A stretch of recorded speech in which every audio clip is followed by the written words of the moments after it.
Hello, and welcome to the safety meeting for November 2020. We will be covering three main topics today. Number one, the Aiming Higher Awards and Kudos Corner for October 2020. The second topic is from our green team and covers mulching. And the third topic, which is the topic for this safety meeting, is hazard communication. Recognize your fellow ARR employees by nominating them to receive paid leave for going above and beyond. Individual employees or a group of employees may be nominated by anyone at any time. Contact any Awards and Recognition Committee member for additional information in a nomination form or submit a nomination online. Here are our Aiming Higher Awards for October. Mr. Sean Barlow. While setting up traffic barrels for temperature scanning, Mr. Barlow heard a collision occur. He was the first responder to the scene and called 911 immediately. He checked on the citizens involved and stayed with them until paramedics and APD arrived. Mr. Antoine Hubert. When a distribution line was pulled down the landfill, the facility lost power at approximately 3 p.m. There were issues identifying the correct vendor, and Mr. Hubert waited patiently until 10 p.m. for the vendor to arrive so that they could make the appropriate repairs. Thank you for ensuring the premises were secured and the power was restored. Mr. Aaron Jaramillo. Aaron turned in a vehicle to the shop due to an indication that the brakes were not working. Upon inspection, Aaron was advised that the brake chamber was mounted in a different angle and found no brake issue. Aaron used his knowledge of the trucks and had the vehicle inspected at a different location. It was found that the mounting bracket was cracked and that the brakes were not working. Aaron's actions saved the department and the public from a possible collision. Our Aiming Higher Award recipients in October are the Residential Quality Services Team. The Residential Quality Services Team embodies the city's pride values on a daily basis. The team continuously commits to public service to the great residents of Austin by conducting annual customer surveys used to gauge the reception of the services we, ARR, provide. The process evaluations of ARR services that they conduct annually is a perfect example of how they take responsibility and accountability for the services ARR provides. The innovative approach to identifying contamination in the carts collected by ARR is a first in the state. The entire team has a great focus on diversity and inclusion with everything they do and ensures that our entire customer base is represented equally. They also use stringent processes to ensure an ethical approach is used when collecting and analyzing data. The distinctive accomplishments of the RQS team reflect great pride upon the City of Austin, ARR, QAD, and themselves.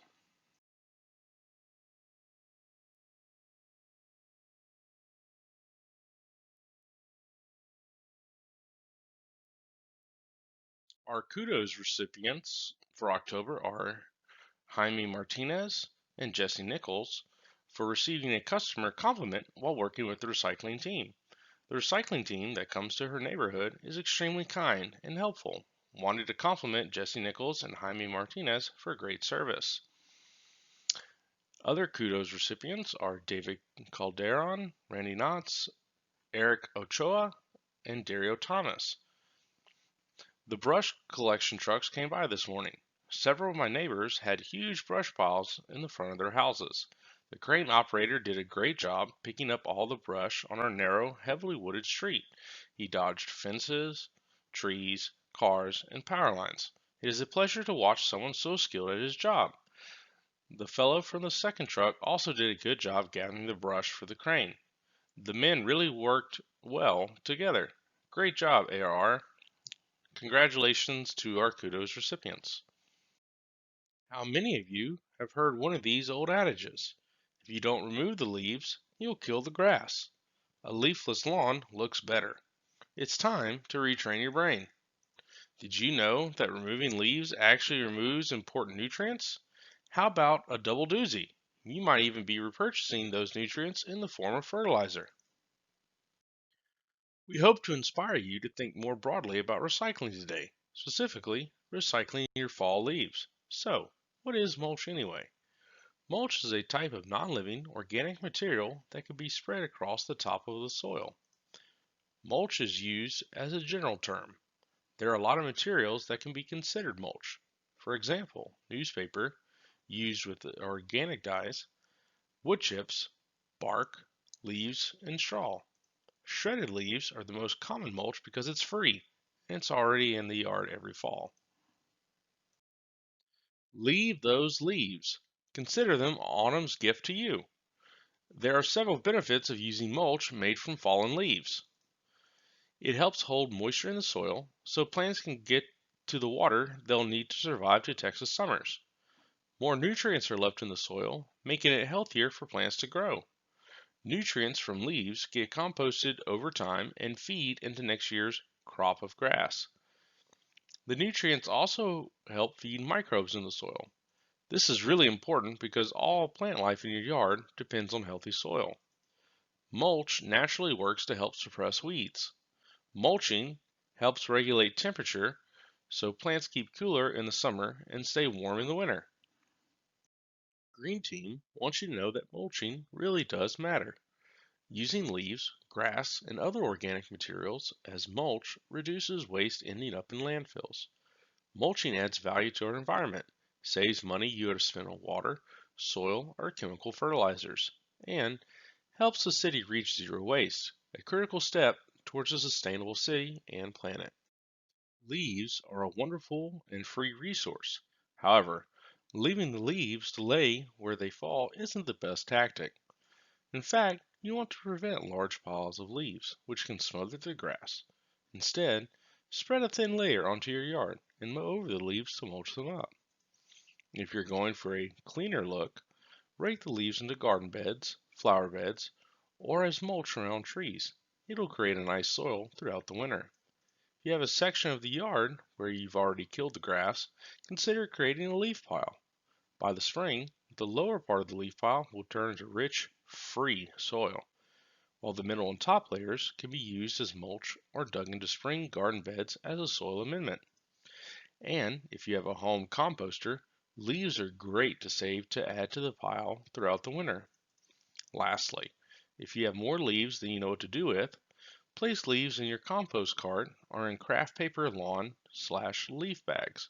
But remember, if you can find ways to use them in your yard, you're not only saving your family money, but also helping to reduce the load our crews see during the busy season. Keep leaves and grass trimmings out of the street. Material can end up in our drainage system, which can clog storm drain pipes and lead to localized flooding. Large amounts of leaves that make it into lakes or rivers removes oxygen as the material breaks down, which can kill fish. The white stuff you see in the photo below is white sulfur bacteria strings, an indicator of anoxic, without oxygen, environment. Interested in joining the Green Team? Talk to Maddie Morgan or Amanda Noble about how you can qualify for 4 hours of ADL. Hello and welcome to November's safety training. This month we are covering hazard communication. Every employer must have a hazard communication program. Employers must have hazard communication programs if employees may be exposed to chemicals at the job site. Hazard communication programs include, but are not limited to, proper labeling, STSs, hazard assessments, and exposure controls. We will cover all of these mentioned in the slides following. Safety data sheets, commonly known as SDSs.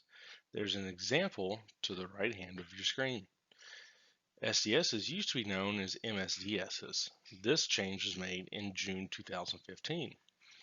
SDSs are required by chemical manufacturers to have one for every product that they make. An employer must have an SDS for every hazardous chemical found at the worksite. The SDSs contain a multitude of information for the employee. Now let's continue on and look at the important sections of the SDS sheets. On every SDS sheet, they'll have the product information, which gives a general overview of the chemical that you happen to be looking at.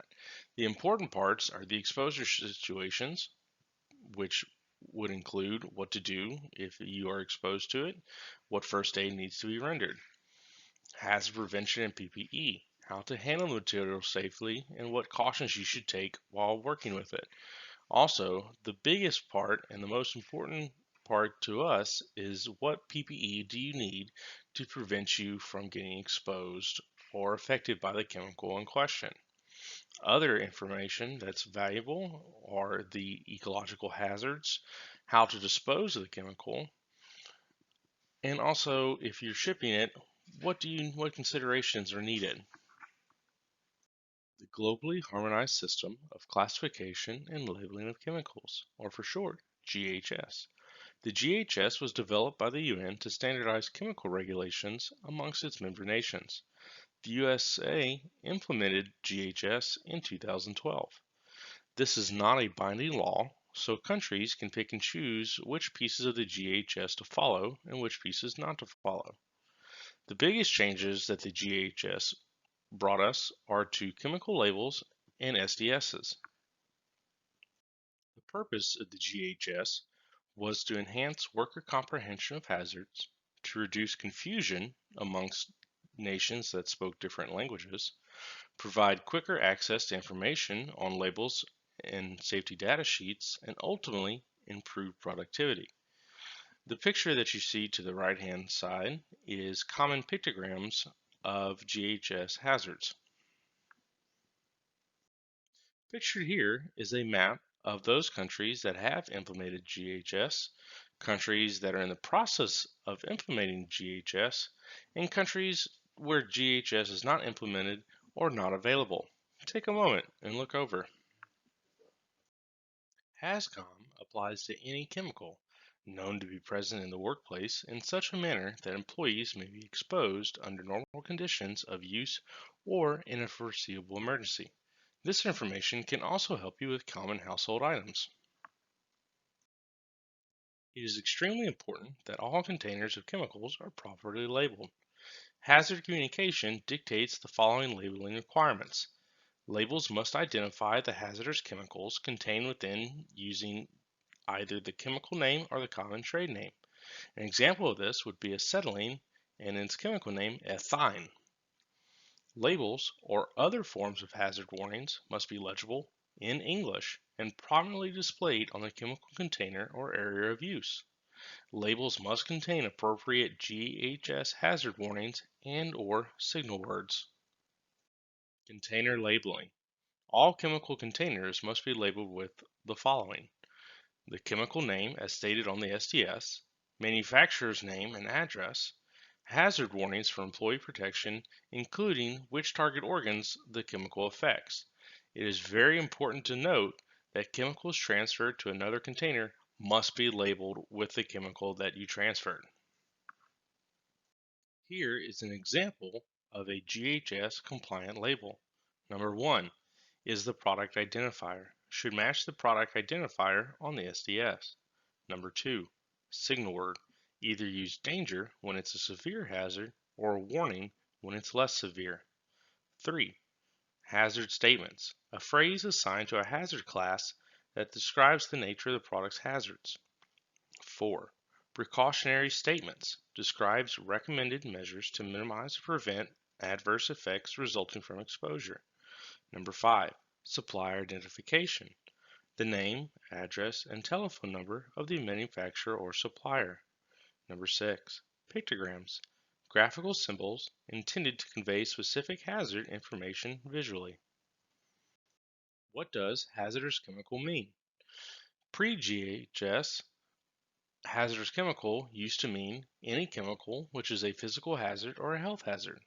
Now, with GHS, the new definition for hazardous chemical means any chemical which is classified as a physical hazard, a health hazard, a simple asphyxiant, combustible dust, pyrophoric gas, or a hazard not otherwise classified.